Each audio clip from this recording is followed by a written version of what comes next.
The U.S. military says it has struck 4 more alleged drug smuggling boats in the eastern Pacific Ocean. Operation Pacific Viper. It started in August in the eastern Pacific Ocean, targeting drugs from Central and South America. We simulated having a Hellfire on the wing of the aircraft, and we found a target to engage with. We were able to use all the technology we had.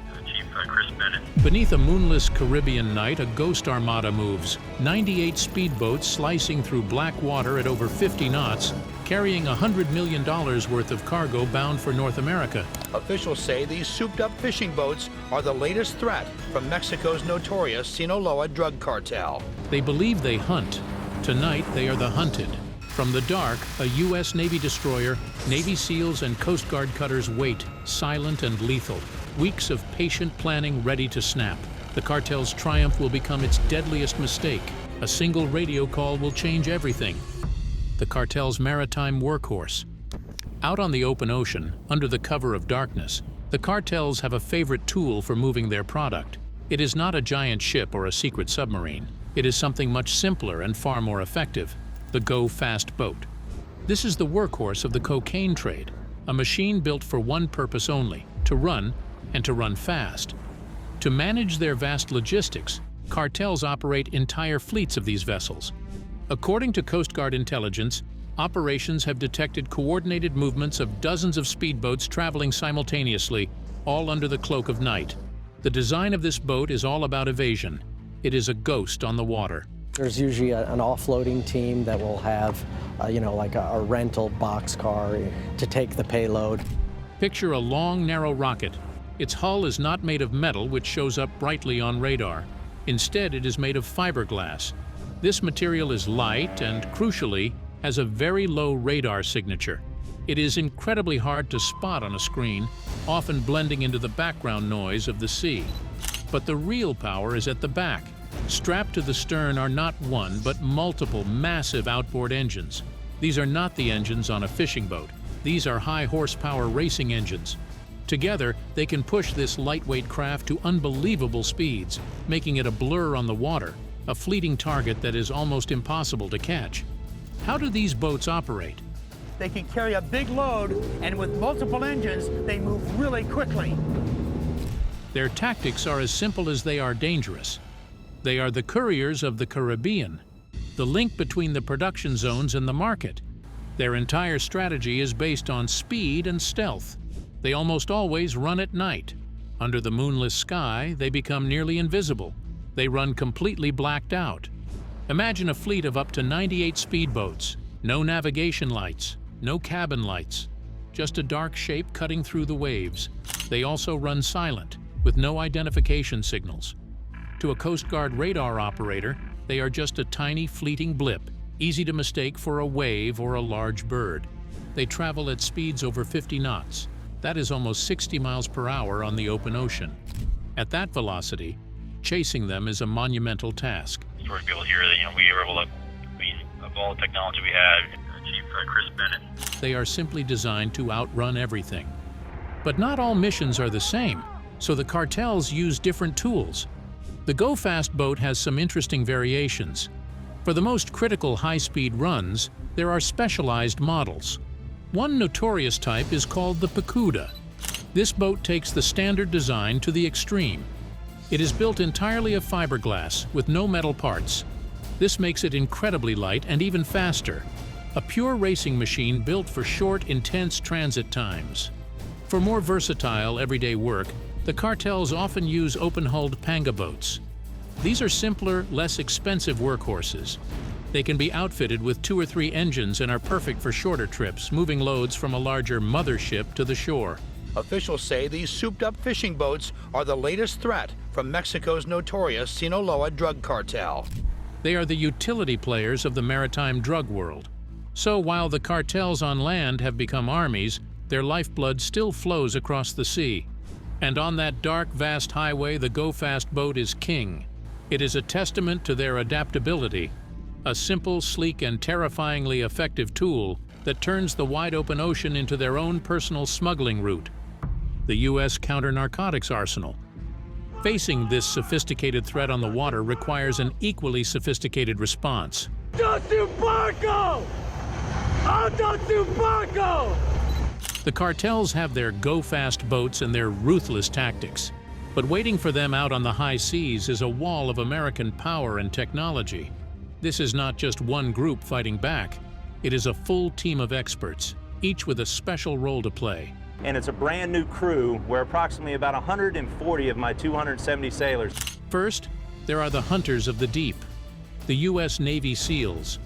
These are the most elite special operations forces trained for the maritime environment. They are masters of the ocean. Their skills are perfect for this shadow war. They conduct what are called direct action missions. This means they can launch from a Navy ship, swiftly assault a cartel vessel, and seize it by force. SEALs deploy in specialized craft, rigid hull inflatable boats, or RHIBs, capable of 45 knots. These boats can match the speed of most go-fast boats. Armed SEAL boarding teams approach under cover of darkness, weapons ready, trained for hostile boardings. But they are also experts in special reconnaissance. This means they can watch and wait for days, gathering intelligence on cartel movements without ever being seen. They are the tip of the spear, the ones who bring the fight directly to the enemy's doorstep. But what good is catching a criminal if you cannot arrest them? This is where the U.S. Coast Guard comes in, and their role is absolutely unique. That's the challenge. The majority of our sailors are young men and women who just joined the Navy from all over this country. While the Navy operates under the rules of war, the Coast Guard operates under the law. They are federal law enforcement officers, but with a global reach. They have the special legal authority to board and search any vessel on the high seas they suspect of illegal activity. This is a power the Navy does not have. So a Coast Guard cutter can chase down a go-fast boat in international waters, board it, arrest the crew, and seize the drugs as evidence. They are the police of the open ocean, turning a military interception into a legal case.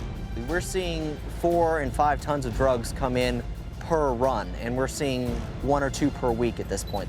Of course, you cannot catch what you cannot find. The vast ocean is a great hiding place. That is why the hunt starts not with a ship, but with a plane. High in the sky, the P-8 Poseidon patrol aircraft acts as the unblinking eye in the sky. This is a modified passenger jet packed with some of the most advanced sensors in the world. Its key tool is a synthetic aperture radar. This is a radar so powerful it can create a detailed picture of the ocean's surface through clouds, darkness, or even stormy weather. It can spot the tiny, low radar signature of a go-fast boat from hundreds of miles away. It is the ultimate finder. We simulated having a hellfire on the wing of the aircraft, and we found a target to engage with. Once the P-8 pinpoints a target, the pursuit begins. This is the job of the Coast Guard cutters and U.S. Navy vessels. These ships are the pursuit platforms and the floating bases. Large cutters like the Legend class are like mobile command centers, capable of staying at sea for months. The ship spent 78 days on its mission where it partnered with other countries for a Canadian-led military exercise. They carry their own small, fast boats and helicopters, which they launch to chase and intercept the speedboats. They are the muscle that closes the gap. For the SEAL teams, a Navy ship like a destroyer acts as their mothership. They sail out to the operation area, and the SEALs launch their missions from its deck. Together, these platforms, from the sky to the sea, form an inescapable net. It is a combination of elite soldiers, legal authority, and breathtaking technology, all working together to hunt the ghosts on the water. A net across the ocean. The planning was over. The intelligence was clear. In the late summer of 2025, a major effort was launched. It was called Operation Pacific Viper. This was not a single battle. It was a full-scale campaign against the cartel's lifeblood. Operation Pacific Viper. It started in August in the Eastern Pacific Ocean, targeting drugs from Central and South America. For months, a coordinated team of U.S. agencies hunted the traffickers across the Eastern Pacific Ocean. The scale of this operation was almost unimaginable. It was a relentless, sustained assault. When officials announced the results in October, the numbers were staggering. Officials say they are seizing 1,600 pounds of drugs daily. Since August, the team has conducted 34 separate interdictions. That means 34 times they located, chased, and stopped a cartel vessel. The total haul was over 100,000 pounds of cocaine. Think about that weight.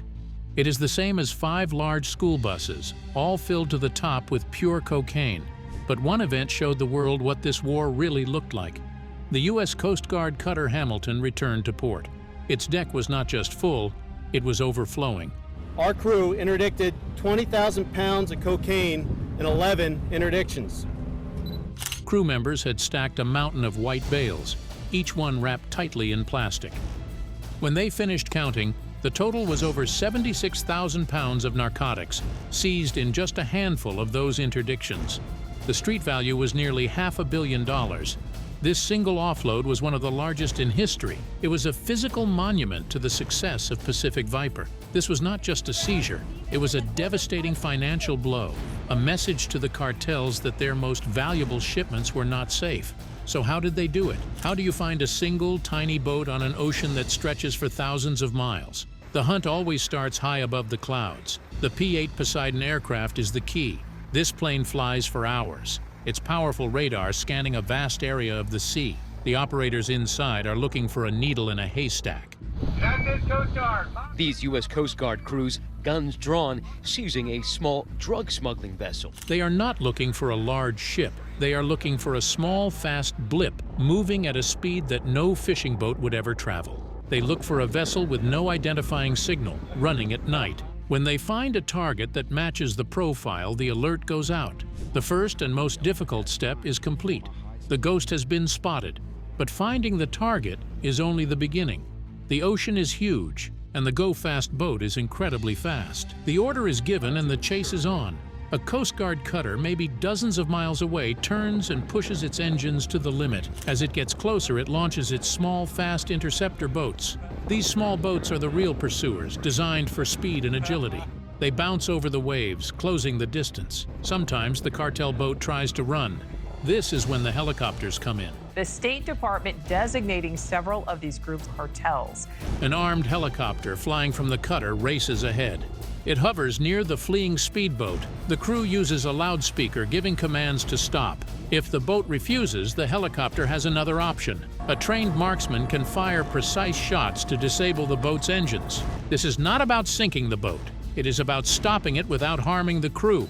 It is a surgical strike. The engine sputters and dies. The boat slows to a halt. Now, the real work begins. Justice on the high seas.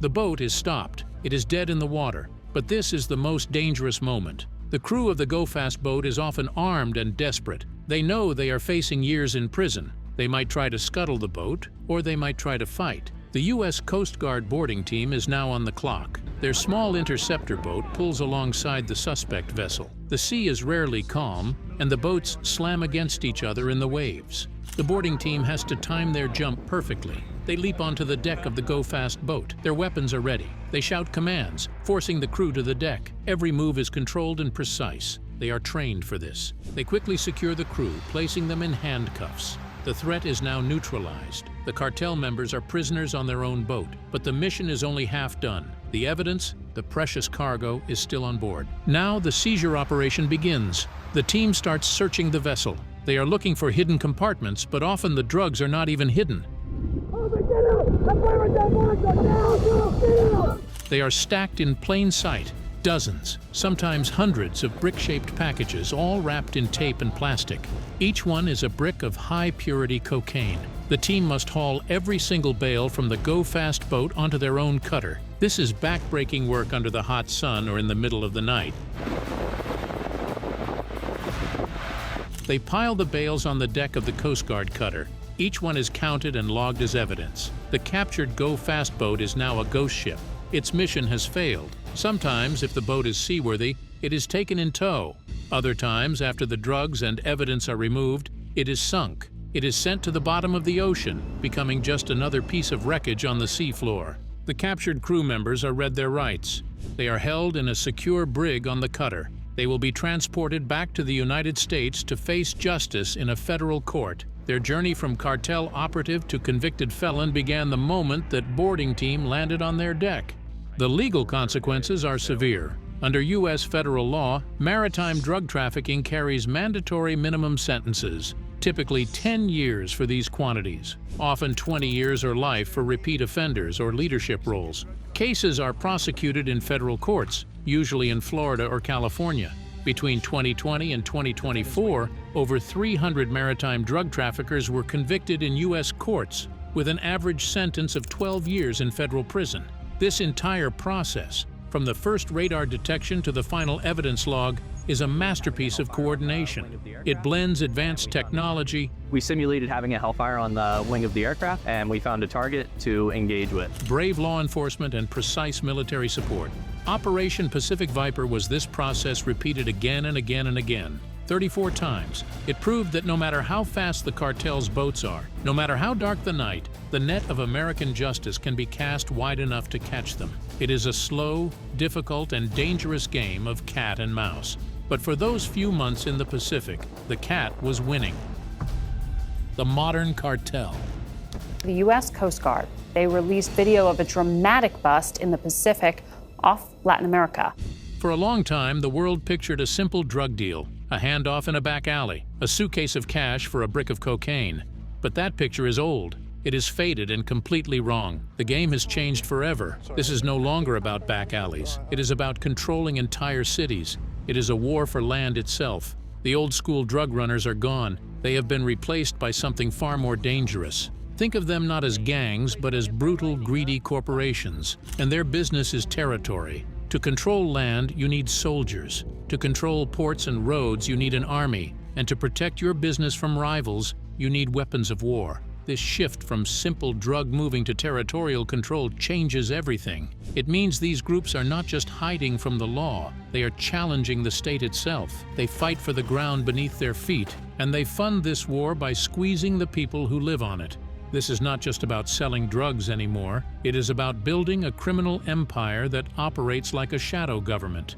And one name stands out in this violent new world: the Jalisco Cartel New Generation, or the CJNG. If you want to understand modern cartels, you look at them. They are the perfect example of this new ambition. The U.S. military says the 4 boats in the latest strikes were known by U.S. intelligence, traveling along known narco-trafficking routes. They rose up incredibly fast through pure, shocking violence. They did not sneak into power. They blasted their way in. This is a group known for its brazen public shows of force. They have released videos of hundreds of their soldiers lined up in military-style uniforms, a private army for the world to see. They have attacked police with car bombs in major cities. They have even shot down a military helicopter. Their message is clear: we are not afraid of you. We have the power, and we are taking what we want. Their ambition is limitless, and their violence is their signature. So, what does this army use to fight its war? The arsenal is terrifying. First, the guns. There is a constant flow of weapons from the United States into Mexico. People call this an iron river. This river feeds the cartels with incredible firepower. We are not just talking about handguns. We are talking about military-grade weapons, AR-style rifles, the same kind used by soldiers around the world, and even .50 caliber sniper rifles. These are not for shooting people. These are massive guns designed to disable engines on vehicles, to punch through walls, to destroy light armor. They are battlefield weapons now on the streets of Mexico. But the innovation does not stop there. The cartels have become frighteningly creative. They build their own war machines. They take ordinary trucks and tractors and weld thick steel plates onto them, creating monstrous narco tanks. These rolling fortresses are used to attack rivals and confront police. They build improvised explosive devices, or IEDs. These are the same roadside bombs that defined wars overseas. Now, they are used to ambush security forces. And perhaps the most futuristic threat, drones. The cartels use small commercial drones for surveillance to spy on police and rivals, but they have weaponized them. They turn these cheap, quiet flying robots into bombers, dropping small explosives with terrifying precision. Where do they learn to do all this? They bring in teachers. The cartels recruit experienced fighters from around the world. They hire former soldiers from places like Colombia. Enacted the Colombian bilat as the vessel turned out to be a Colombian flag vessel with a Colombian crew. Men with decades of combat experience. There are even reports of them seeking out fighters from modern battlefields like Ukraine. These foreign mercenaries are paid to train the local cartel foot soldiers. They teach them how to shoot, how to move as a team, how to lay an ambush, and how to build bombs. This means the young recruit from a small Mexican village is not just being taught by a local thug. He is being trained by a seasoned global professional of war. This training turns a group of armed men into a disciplined tactical force. Financial blow to the cartels. A mountain of cocaine sits on the deck of a Coast Guard cutter. The numbers are staggering. 76,000 pounds. The street value is $473 million. It is a huge win. But what does it really mean? The true impact of a seizure like this goes far beyond the dramatic photos. It strikes at the very heart of the cartel's operation. It's money. Think of a cartel like a giant, greedy corporation. It has employees to pay. It has soldiers to equip. It has politicians and police to bribe. It needs to buy chemicals, fleets of boats and fuel. All of this requires a constant, massive flow of cash. A seizure of this size is not a minor loss. It is a corporate catastrophe. It is like a billion-dollar company suddenly losing its entire quarterly revenue. This creates a cash crunch. Payrolls might be missed. Weapons purchases have to be delayed. Promised bribes cannot be paid. This internal pressure causes friction and distrust. The people working for the cartel rely on that money. When it vanishes, their loyalty is tested. A single seizure like the one from Operation Pacific Viper can destabilize the entire organization for months, creating chaos from the inside. The loss is even greater when you add up all the costs. The drugs themselves are only part of the equation. That go-fast boat cost over $200,000. The multiple high-powered engines cost tens of thousands more. The fuel, the crew payments, the logistics, it is a huge investment that just sank to the bottom of the ocean. I had about 65,000 pounds of shrimp on board. He says the weather overnight was rough and had plans to take the boat into Newport. The cartel does not just lose the product, it loses the entire business infrastructure it took to move that product. Replacing that is slow and expensive. It disrupts their supply chain and hurts their reputation as reliable transporters. For a time, it makes them weaker, more vulnerable, and more desperate. However, it is crucial to be realistic. Coast Guard crew members on the Weishi, they were part of a huge multi-agency bust along the Central and South American coast. This is a battle, not the end of the war. No single operation, no matter how successful, can defeat the cartels forever. These are not small gangs that can be wiped out. They are transnational criminal organizations, and they are incredibly adaptive. Think of it like cutting one head off a hydra. 2 more can grow back. The U.S. government's own intelligence agencies are very clear about this. The Office of the Director of National Intelligence's 2025 Annual Threat Assessment officially labels these transnational criminal organizations as a top national security threat, on par with terrorist networks. This official designation tells us something very important. The smartest people in intelligence know that the problem is not going away. Why is the challenge so enduring? Because the cartels are brilliant at adapting. They are ruthless businessmen. If one route becomes too dangerous, they find another. If go-fast boats are getting caught, they might invest more in semi-submersibles or secret tunnels. If one leader is captured, another is waiting to take his place. The demand for drugs in the United States also continues, fueling the entire cycle. The immense profits guarantee that someone will always be willing to take the risk. So operations like Pacific Viper are not a final solution. They are powerful, strategic body blows. They are essential for keeping the cartels off balance, for making their business harder and more expensive, and for protecting communities from the flood of drugs. It is a long, tough fight. This Coast Guard cutter called the Weishi is back home off the coast of Alameda after 2 months away in a high-seas bust of illegal drugs. Every seized shipment means less poison on the streets and more chaos in the cartel's boardroom. But the war itself? That continues. The real victory is in the constant, relentless pressure, the slow grinding down of an enemy that cannot be defeated in a single glorious battle. The intelligence war. The big busts on the high seas make the headlines, but those dramatic seizures do not happen by accident. They are the final move in a much quieter, hidden war. This is a battle fought not with guns, but with data. It is the intelligence war, where analysts work in shadows to map the cartel's invisible empires. The cartels are like a deadly virus. To stop it, you must first understand how it lives, how it moves, and how it breathes. This is the core of the intelligence fight. Agencies like the FBI and others are the doctors studying this virus. They listen to its heartbeat. They follow its digital trail. Cartels are sophisticated organizations. Captain James Passarelli explains how his crew nabs these stealthy drug smuggling boats. They need to communicate.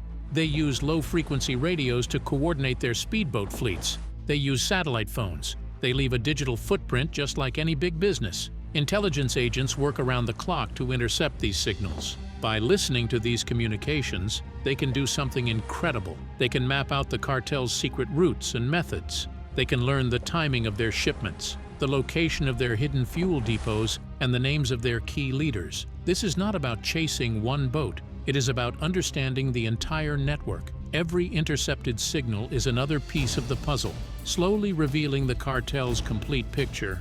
But the work does not stop there. In today's world, clues are everywhere. To build a truly complete picture, intelligence agencies turn to the open source world. This means using information that is publicly available to anyone, but piecing it together in a powerful new way. And last year, the Coast Guard broke its own record, seizing more than 443,000 pounds of cocaine from the Eastern Pacific. Leading this charge is a team of researchers at the University of Maryland in a program called National Consortium for the Study of Terrorism and Responses to Terrorism, START. This project is a game changer. The team uses powerful computers to scan thousands of news articles from Mexico and Central America, automatically pulling out key information and locations. They analyze social media posts, looking for subtle trends a human might miss. They even track things like disputes over the avocado trade or stolen fuel, which are clear signs of which cartel controls which territory. All of these different streams of information, the secret signals and the public data, are then fused together. It is like combining many different maps into one supermap. This process gives us a holistic understanding of cartel activities. It shows not just where they are moving drugs, but how they are expanding, which rival gangs they are fighting, and how they are diversifying into new crimes like extortion and fuel theft. This map does not just show where the cartels have been, it helps predict where they will strike next. This is the silent, relentless work that happens long before any Coast Guard cutter leaves its port. It is a battle of wits, powered by technology and analysis. By mapping the cartel's every move in the digital and physical world, intelligence agencies create the blueprint for their downfall. They turn the cartel's own strength, their vast, complex network, into their greatest weakness. Because a network that can be mapped can also be shattered. An unending war? So where does this war go from here? The truth is, this fight never really ends. It simply changes. For every blow against them, the cartels adapt.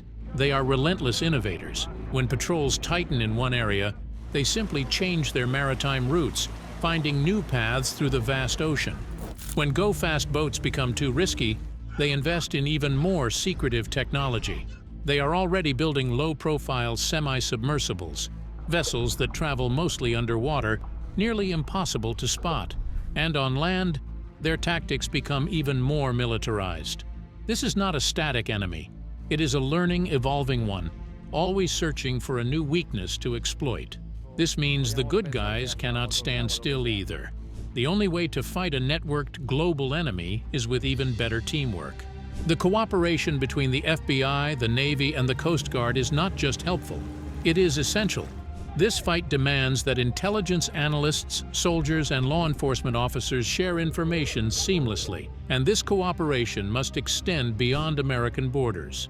Strong international partnerships with countries in Latin America are the key to dismantling these networks at their source. It is a team effort on a global scale. This is the bottom line. Operation Pacific Viper proved that even the fastest boats on the darkest nights can be found. 34 interdictions. Over 100,000 pounds of cocaine removed from the supply chain. Coast Guard Cutter Hamilton's 76,000-pound seizure stands as one of the largest maritime drug busts in U.S. history. Each interdiction disrupts cartel operations, prevents drugs from reaching American communities, and costs the cartels millions in lost product and infrastructure. The cartels will adapt. They always do. They'll find new routes, build faster boats, and develop new tactics. But so will the hunters. The P-8 Poseidon will keep flying. The Coast Guard cutters will keep patrolling. The SEAL teams will keep boarding. This is a high-stakes game of chess played on the open ocean. And for those few months in 2025, America won decisively. The fight continues.